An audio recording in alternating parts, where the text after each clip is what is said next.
सेंट्रोस्पर्मी, इसके salient features क्या हैं, इसकी फ्लोरल एंड फैमिली डाइवर्सिटी क्या है और इसकी फाइलोजेनी क्या है। Centrospermae, salient features, floral and family diversity and phylogeny था टॉपिक जो अधिकांश यूनिवर्सिटी के बीएससी में और एमएससी बॉटनी के टेक्सोनोमी सिलेबस में रखा जाता है। सवाल है कि आज के वक्त भी क्यों रखा जाता है और क्या यही एक सेंट्रोस्पर्मी कोई खास ऑर्डर है। और भी बहुत सारे ऑर्डर हैं उनको अलग से नहीं रखा जाता, मगर इनको क्यों रखा जाता है, क्योंकि अलग से ऑर्डर हम जब क्लासिफिकेशन पढ़ते हैं वहीं पे हम पढ़ते हैं। जैसे हमने कहा मालवेल्स, रूटेल्स, बहुत सारे हैं, मगर यहाँ पे इसको क्यों रखा जाता है इसके बारे में हम जानेंगे। जी हाँ, नमस्कार, मैं doctor Praveen Mohil, assistant professor, department of botany, university of Rajasthan, Jaipur. रूबरू हूँ आपसे एक ऐसा टॉपिक जो अमूमन यूट्यूब पर भी कम मिल रहा है, गूगल पर भी कम मिल रहा है और बुक्स में जो मिल रहा है उसके रिगार्डिंग स्टूडेंट्स की ये प्रॉब्लम रहती है कि सर समझ नहीं आता कि इसमें क्या लिखना है और कैसे लिखना है और सबसे बड़ी बात कि कितना लिखना है। तो इस वीडियो में आपको ये सारा मिलेगा, यानी कि इन्हीं सारे सवालों के आंसर मिलेंगे। सबसे पहला सवाल ये है कि why this taxon is so special. यहाँ पे आपको ये पहले से पता होना चाहिए कि टैक्सॉन हम किसको कहते हैं। टैक्सोनॉमी का जो बेसिक वर्ड है टैक्सॉन, अगर बेसिक वर्ड हमारे समझ में आ जाएगा तो हमारे पूरी टैक्सोनॉमी को समझना बहुत आसान हो जाता है। टैक्सॉन एक वो ग्रुप है, समूह है, जिसमें जो मेंबर हैं उनमें कुछ समानताएं हैं और उन मेंबर की या उस ग्रुप की दूसरे ग्रुप से विभिन्नताएं होती हैं। आंसर क्या कहता है? आंसर कहता है for a very natural group the term centrospermae is given by Eichler. यानी कि पहली बात कि ये एक नेचुरल ग्रुप है। नेचुरल ग्रुप का मतलब ये है कि इसमें उन फैमिलीज को और उन फैमिलीज में उन मेंबर्स को रखा गया है जो बहुत अधिक सिमिलरिटी को शो करते हैं और किसी खास सेट ऑफ कैरेक्टर को बिलोंग करते हैं। ये शब्द सबसे पहले दिया गया आइकलर के द्वारा 1876। आप सोचिए ज़रा कि अब हम 2024 में चल रहे हैं और 1876 में दिया गया और अभी तक चला आ रहा है, तो कुछ तो खास बात होगी। साथ ही साथ कि कहा जा रहा है कि सेंट्रोस्पर्म इज एन आउटडेटेड टर्म, यानी कि आज हम नेचुरल क्लासिफिकेशन से आगे बढ़ के फाइलोजेनेटिक क्लासिफिकेशन में आ गए और फाइलोजेनेटिक से आगे बढ़ के हम एपीजी में आ गए। एपीजी को यूं समझो सिंपली कि मॉलिक्यूलर क्लासिफिकेशन भी हम इसको कह सकते हैं। And characterised by having a central embryo in their seed, यानी कि ये सेंट्रल एम्ब्रियो सीड के अंदर मिलता है। इसमें ये इसका की कैरेक्टर है जब सबसे पहले इसको आइडेंटिफाई किया गया। This group represent one of the most controversial order. ये मोस्ट कंट्रोवर्शियल ऑर्डर है in the angiosperm, the curved campylotropous ovule. Competition वाले बच्चे ध्यान देना कि इसके अंदर जो ओव्यूल मिलता है वो कैम्पाइलोट्रोपस टाइप का मिलता है। The curved campylotropous ovule frequently becomes a kidney-shaped seed round the wall of which lies in the embryo। ये इसका खास कैरेक्टर है। आगे और भी आएंगे कैरेक्टर। इंट्रोडक्शन जानते हैं कि इसका इंट्रोडक्शन में हमें क्या लिखना है। Centrospermy is a descriptive botanical name of a taxon published in 1878 by Eichler। Meaning, आइकलर ने मीनिंग क्या लिया? With the seed in the centre, यानी कि वो सीड जो सेंटर में मिलते हैं, और referring to the free central placentation. Free central placentation इस बात को इशारा करता है सीड है वो सेंटर में है। इसके अलावा इसके अंदर हैप्लोक्लेमाइडस, कभी कभी डिप्लोक्लेमाइडस फ्लावर्स मिलते हैं और फ्री सेंट्रल प्लेसेंटेशन है। और इसका नाम कैसे आया? With reference to the name of order, यहीं से इसका नाम निकला। एक्साइल प्लेसेंटा होता है बेसिकली जो भिंडी में होता है, इन विच पार्टीशन वॉल आर डिजोल्व, यानी कि इसके बीच में पार्टीशन वॉल नहीं होती, आगे और बताऊंगा। यूनिलोक्यूलर ओवरी होती है। कैम्पाइलोट्रोपस ओव्यूल होता है सीड विथ कोइल्ड और कार्व्ड एम्ब्रियो एंड पेरिस्पर्म इसमें मिलेगा। सेंट्रोस्पर्मी इन बॉटनिकल व्यू से हम बात कर रहे हैं तो the centrospermae is a descriptive botanical name publish in 1878 by Eichler. ये रिपीट इस वजह से किया जा रहा है ताकि आपको ये याद हो जाए क्योंकि ये इम्पोर्टेंट है। आइकलर ने मीनिंग दिया कि with the seed in the centre और free central placentation. Campylotropous ovule की यहाँ बात की गई। The circumscription centrospermae correspond fairly closely to order Caryophyllales, यानी कि कैरियोफिलेल्स के पास में मिली उस समय की बात है। In the system of Cronquist, यानी कि क्रॉनक्विस्ट ने इसको बिल्कुल पास में पाया। In the APG third system, अभी मैंने कहा एपीजी में आ गए हैं। And in later version of the Kubitzki system, Caryophyllales is defined to include much more than centrospermy। और इसी वजह से आप गूगल करेंगे तो आपको सारा का सारा कैरियोफिलेल्स के नाम से मिलेगा। इसीलिए मैंने यहाँ पे कैरियोफिलेल्स वर्ड भी डाल दिया है ताकि आप कंफ्यूज ना हो।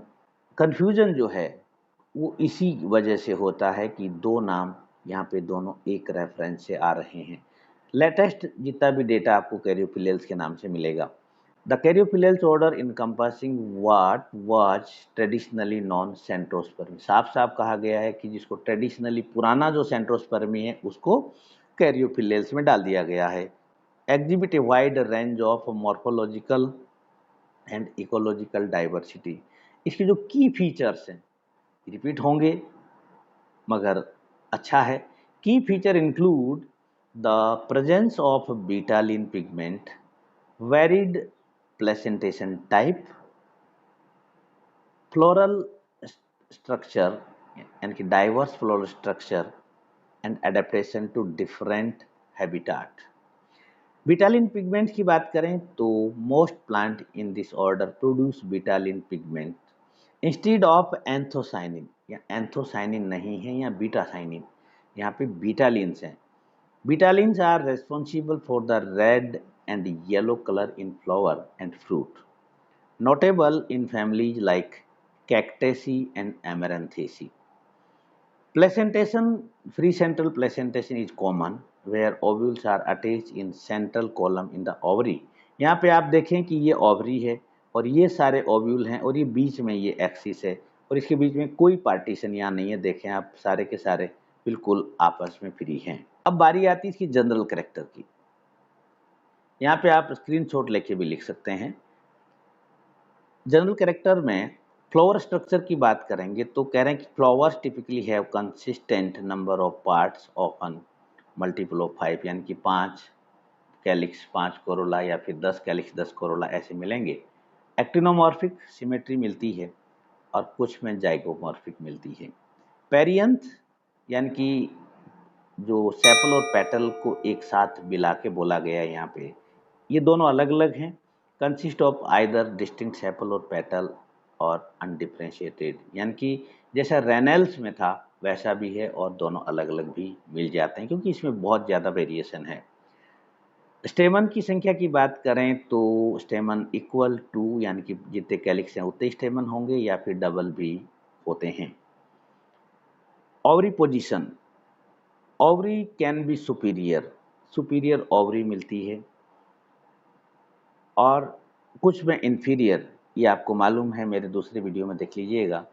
सीड एंड फ्रूट्स की बात करें तो कैरियोफिलेल्स है वो स्पेशलाइज सीड स्ट्रक्चर, खास प्रकार की सीड स्ट्रक्चर होती है, often with A carved embryo, यानी कि जो इसका एम्ब्रियो है वो मुड़ा हुआ होता है। और fruit can be capsule, berries and types of depending on the family, यानी कि जैसी फैमिली है वैसा इसमें फ्रूट्स मिलता है। लीफ मॉर्फोलॉजी खास है, यूजुअली सिंपल लीफ होती हैं और can be arrange in opposite, alternate और वोरल, तीनों पैटर्न यहाँ पे हैं। सुकुलेंस खास बात मिलती है कि इसकी जो कैक्टेसी और एजोसी दो फैमिलीज हैं जिसमें सुकुलेंस मिलता है, यानी कि पत्तियां हैं वो फूड स्टोर कर लेती हैं। हैबिटाट की बात करें तो plants in this order occupy wide range of habitat, यानी कि अलग अलग आवासों में मिलते हैं। डेजर्ट यानी कि जो arid desert to tropical rain forest, many are adapted to extreme conditions showing wide variety of growth forms including herb, shrub, trees and succulent। ये सब के सब इसमें मिलते हैं, ये आपको जनरल कैरेक्टर में नोट करना है। फिर इसके एग्जाम्पल्स को हम लेते हैं। एग्जाम्पल्स में कैरियोफिलेसी है, कैक्टेसी है, कैक्टस वाली। जो कैरियोफिलेसी इसको बोलते हैं carnation family, known for ornamental flowers like carnation and pink. Cactaceae succulent water storing stem मिलता है। Flowers are often large, showy, adapted to pollination by animals such as bats and birds. Animal के द्वारा pollination होता है Cactaceae में। फिर एमेरंथेसी, जिसको एमरंथ family कहते हैं, इसके अंदर खास बात है कि इसके फ्लावर बहुत छोटे होते हैं और क्लस्टर्ड होते हैं विथ कलरफुल ब्रैक्ट। अधिकांश में होते हैं, कुछ में नहीं भी होते हैं। एक फैमिली आती है इसकी पोर्चुलेकेसी, पर्सलैन फैमिली जिसको बोलते हैं। पर्सलैन क्यों कहते हैं इसको एक बार ढूंढिएगा।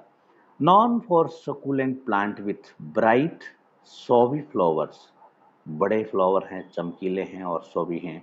एजोइसी आइस प्लांट फैमिली बोलते हैं इसको, और इसमें succulent species adapted to arid environment, यानी कि डेजर्ट में ये पूरी तरह से अडेप्टेड होती हैं।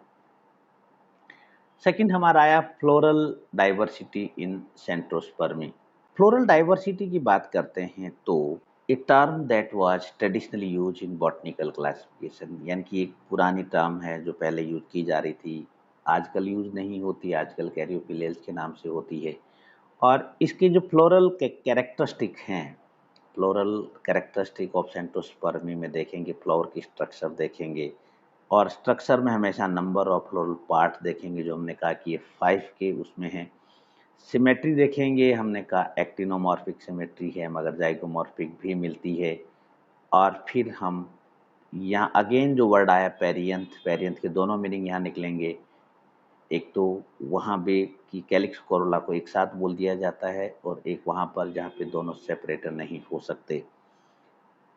पेटल्स एंड टेपल, टेपल उसको कहते हैं जहाँ पेरियंथ होता है। In many Caryophyllales what appears to be petals are actually modified stamen और स्ट्रक्चर, यानी कि यहाँ पे एक्चुअली मॉडिफाइड स्टेमन और स्ट्रक्चर कॉल्ड पेटेलोइड मिलता है। Families like Caryophyllaceae have true petals that are often free, यानी कि not fused polycondition, while in some other families tepals are fused, यानी कि दोनों कंडीशन यहाँ पे मिल जाएगी। तो स्टेमन की जो संख्या है वो बहुत इंपॉर्टेंट है, वो इक्वल होती है कैलिक्स और कोरोला के, या फिर डबल होती है जो हमने पहले भी बात की, और बट वेरिएशन बहुत अधिक मिल जाता है। कार्पल्स में the number of carpels is usually syncarpous, fuse होते हैं फॉर्मिंग ए कंपाउंड ओवरी मिलती है। Number of carpels can vary from 1 to numerous, यानी कि कार्पल की संख्या है वो एक हो सकती है और इनफाइनाइट भी हो सकती है, यानी कि ये वेरिएशन है। The ovary can be superior और इन्फीरियर, ये वेरिएशन है। यहाँ पे कुछ एग्जाम्पल दिए हैं। कैरियोफिलेसी यानी कि गहरे लाल रंग, कार्नेशन। और इस फैमिली का हम देखेंगे तो फ्लावर बाइसेक्सुअल है, एक्टिनोमॉर्फिक है, और 5 फ्री पेटल विथ नॉस्ट और फ्रिंज एज है, यानी कि पेटल का कैरेक्टर है। ओवरी सुपीरियर है और फ्री सेंट्रल प्रेजेंटेशन मिलता है। कैक्टेसी में कैक्टस फैमिली का कॉमन नेम, फ्लावर लार्ज हैं, सॉवी हैं, pollination by variety of animals हैं। They have numerous tepals and stamen, ये खास कैरेक्टर है, forming a tube like structure. The ovary is inferior, देखिए कैक्टेसी में ओवरी इन्फीरियर है। एमरंथेसी में फ्लावर्स छोटे होते हैं, इनकॉन्स्पिक्यूअस होते हैं, यानी कि बहुत मुश्किल से पकड़ में आते हैं, और एक डेंस क्लस्टर में मिलती हैं। The typically have a reduced perianth with bract that can be colorful or showy. Ovary is usually superior. Portulacaceae की बात करेंगे तो flowers are often bright and colorful with 5 tepal that can be free or slightly fused. Numerous स्टेमन है, infinite स्टेमन है, ovary superior और semi inferior. और एजोइसी की बात करें जिसको आइस प्लांट फैमिली कहते हैं, flowers often resemble those of the Daisy family. Google कर लीजिएगा डेजी फैमिली क्या होती है। With numerous petal like structure, they are adapted to arid environment with succulents in leaves, sometimes in floral parts, ovary superior और inferior। यानी कि succulent leaf होती है मगर कई बार floral parts भी succulent हो जाते हैं। नेक्स्ट पड़ाव पे आ गए डाइवर्सिटी ऑफ फैमिलीज, यानी कि इसके अंदर कितनी फैमिलीज हैं। यहाँ पे सबसे ज़्यादा कंफ्यूजन पैदा होता है एक नए स्टूडेंट के सामने। वो कन्फ्यूज़न इसलिए होता है कि अलग-अलग साइंटिस्ट ने, अलग-अलग बॉटनिस्ट ने, अलग-अलग टैक्सोनॉमिस्ट ने इस ग्रुप में, इस टैक्सोन में अलग-अलग फैमिलीज़ को रखा है। इसलिए हम वन बाय वन जानने की कोशिश कर रहे हैं। बेसे designated the order as Caryophyllales. In the Caryophyllales he included family Podostemaceae और Salicaceae को बेसे ने इसी टैक्सोन में इंक्लूड किया था। आइक्लर इसके जो मेन पर्सन हैं, आइक्लर ने इसको 3 ऑर्डर में डिवाइड किया और पहला ऑर्डर था ओलेरेसी। ओलेरेसी में इन्होंने इंक्लूड किया पोलीगोनेसी, निक्टाजिनेसी, चिनोपोडीस एंड एमेरंथेसी को। दूसरा ऑर्डर दिया कैरियोफिलेल्स जिसमें किया कैरियोफिलेसी को, और चौथा ऑर्डर इन्होंने बनाया ओपनसिनी। ओपनसिनी में फाइटोलेकेसी, पोर्चुलेकेसी, एजोसी एंड कैक्टेसी इन फैमिलीज को इन्होंने इंक्लूड किया। बेंथम हुकर की बात करें तो बेंथम हुकर भी एक बहुत बड़ा नाम है इंडिया और इंग्लैंड में। बेंथम हुकर ने क्या कहा कि the families Caryophyllaceae and Portulacaceae have been kept in order Caryophyllineae under the series Thalamiflorae of subclass Polypetalae. यानी कि इन्होंने जो कैरियोफिलेसी और पोर्चुलेकेसी को यहाँ रखा और कैक्टेसी और एजोइसी को इन्होंने are included in order Ficoidales under series Calyciflorae of subclass Polypetales. Family Amaranthacea, Nyctaginaceae, Chenopodiaceae and Phytolaccaceae having been kept in the series Carvambri of subclass Monoclamidae, यानी कि इन्होंने अलग अलग जगह पे रखा। The family Moluginaceae has been merged in the Aegosi, यानी कि इन्होंने Moluginaceae को Aegosi में मर्ज कर दिया as a subfamily Moluginoideae and Basellaceae in Chenopodiaceae as a subfamily, यानी कि बेसिलेसी को भी चिनोपोडिएसी के अंदर इन्होंने इंक्लूड कर दिया। तो ये था बेंथम हुकर का। अब एंगलर प्रंटल की बात करें तो एंगलर प्रंटल वो इंसान है या वो क्लासिफिकेशन है जो सबसे पहला फाइलोजेनेटिक वर्गीकरण दिया गया, जहाँ पे included the families Aizoaceae, Amaranthaceae, Chenopodiaceae, Nyctaginaceae, Phytolaccaceae, Cactaceae, Basellaceae, Caryophyllaceae, Cyanocrambaceae and Portulaceae. After some time, Engler separated the family Cactaceae and converted into order Openseals. पहले इन्होंने शामिल किया, बाद में अलग कर दिया, और फिर अकॉर्डिंग टू एंगलर सेंट्रोस्पर्मी में 8 फैमिलीज हैं और ये हैं चिनोपोडिएसी, एमेरंथेसी, निक्टाजिनेसी, फाइटोलेकेसी, एजोएसी, पोर्चुलेकेसी, बेसिलेसी एंड कैरियोफिलेसी। अब हम हचिनसन की बात करें। हचिनसन ने क्या किया? Hutchinson include families Phytolaccaceae, Basellaceae, Chenopodiaceae and Amaranthaceae at different places within the order Chenopodiales of division हर्बेसी।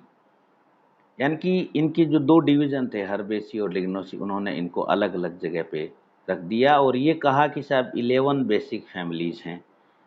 और एक इम्पोर्टेंट बात ये थी कि the status of certain taxa with example discuss below.